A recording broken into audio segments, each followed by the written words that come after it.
So hey guys, welcome back to my channel. तर आजच्या व्हिडिओमध्ये मी एक मेहंदी डिझाईन ड्रॉ करणार आहे. त्यासाठी मी एक मेहंदीमधला शेप ड्रॉ करायसाठी घेतला. सुरुवातीला तो एकदम त्याची आउटलाईन लाईट ड्रॉ करून घेतली आणि नंतर तीच आउटलाईन थोडी डार्क करायसाठी डार्क पेन्सिलचा यूज करत आहे. म्हणजे यामुळे जे आपण मेहंदी डिझाईनसाठी डिझाईन ड्रॉ करतो त्यासाठी आउटलाईन ही नंतर डार्क करायची. मी जे मेहंदी डिझाईन ड्रॉ करायसाठी घेतली त्यासाठी त्याच्या बाजूला आणखी 2 शेप ड्रॉ करणार आहे. म्हणजे जे केलेत मी त्याची पण आउटलाईन डार्क करून घेतली. म्हणजे जेणेकरून जे आपली मेहंदी डिझाईन आहे ती थोडी अशी अट्रॅक्टिव्ह वाटणार आणि आपली मेहंदी डिझाईन परफेक्ट दिसेल. हे शेप ड्रॉ करून झाल्यानंतर आपण ते फिल करूया. त्यासाठी मी पहिले मेहंदी डिझाईन कंप्लीट करत आहे. म्हणजे वरती मी एक छोटंसं फ्लावर ड्रॉ करत आहे. तेही एकदम त्याची आउटलाईन एकदम लाईट ड्रॉ करत आहे. मग नंतर तीच आउटलाईन थोडी डार्क करून घेणार आहे. म्हणजे जे पण डिझाईन आहे ती थोडी एकदम अशी अट्रॅक्टिव्ह वाटणार, म्हणजे कुठेही खराब न होता. त्यानंतर त्या फ्लावरच्या वरती एक स्ट्रेट लाईन काढून थोडासा असा कर्व शेप देत आहे. म्हणजे पानाचा आकार देत आहे. त्याने काय होईल, जी डिझाईन आहे ती थोडीफार अशी अट्रॅक्टिव्ह वाटणार. सो ते पण पूर्ण झालेले. आता आपण फ्लावर फिल करूया. त्यासाठी मी एकदम सिंपल लायनिंगची शेडिंग करायसाठी घेतलेली आहे.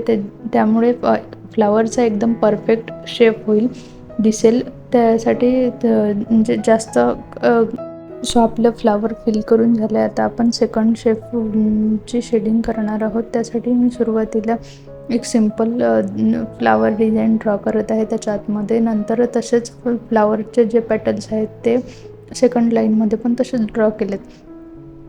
ते पूर्ण झाल्यानंतर त्याच्यावरती छोटे छोटे डॉट्स देऊन ते जे फ्लावर आहे ते फ्लावर डिझाईन पूर्ण होईल. नंतर नंतर लायनिंग ड्रॉ केल्या मी. आणि ह्या ज्या लायनिंग्स आहेत त्यामध्ये थोडीशी स्पेस दिसता कामा नये. कारण जेव्हा आपण मेहंदीची शेडिंग करतो किंवा मेहंदी डिझाईनचा जोही शेप आहे तो फिल करतो, तो जर परफेक्ट असला तरच आपली मेहंदी एकदम अट्रॅक्टिव्ह वाटते. म्हणून मेहंदीची जीही शेडिंग आहे ती एकदम परफेक्ट करायचा प्रयत्न करायचा, जेणेकरून आपली मेहंदी डिझाईन एकदम अट्रॅक्टिव्ह वाटेल. सो मी एक शेप फिल करून घेतलेला आहे शेडिंगने. नंतर आता सेम त्याच पद्धतीने हा सेकंडवाला पण फिल करून घ्यायचा. सो जसा आपण फर्स्टवाला मेहंदीचा जो शेप आहे तो जसा फिल केला त्याच सेम पद्धतीने, म्हणजे लायनिंगचाच यूज करून आपण हा सेकंडवाला पण फिल करून घ्यायचा. पूर्ण ॲक्युरेट स्ट्रेट लायनिंग्स आल्या पाहिजे. कारण जर लायनिंग ह्या थोड्या वाकड्या तिकड्या जर असल्या तर तुमची मेहंदीची जी डिझाईन आहेत त्यामधली जी शेडिंग आहे ती परफेक्ट दिसणार नाही आणि तुमचं एकदम नंतर मी दोन्ही शेपमध्ये 2 डॉट्स काढले आणि थोडा कर्व शेप देऊन ते पण डार्क करून घेतले. मग नंतर थर्डवाली जो आपला शेप आहे त्यामध्ये छोट्या छोट्या फ्लावरच्या पेटल्स काढून ते पूर्ण डिझाईन फिल करून घेतली त्या सेम पेटल्सनी.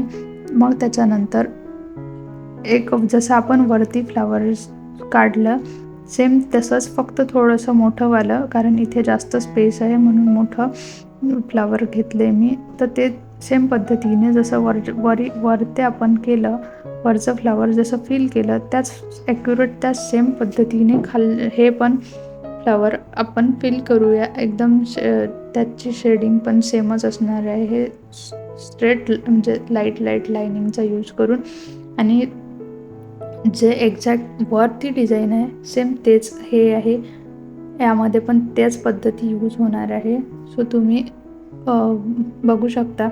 आणि जर तुम्हाला ही डिझाईन आवडणार आहेच, एक्झॅक्ट मला माहिती आहे, म्हणून तुम्ही हे शेवटपर्यंत पहा. आणि जर तुमच्या मेहंदी स्किल तुम्हाला इम्प्रूव्ह करायच्या असतील तर प्लीज सबस्क्राईब माय चॅनल. आवडलं असेल तर लाईक करा आणि शेअर करा. सो थँक्यू आणि व्हिडिओ पूर्ण पहा.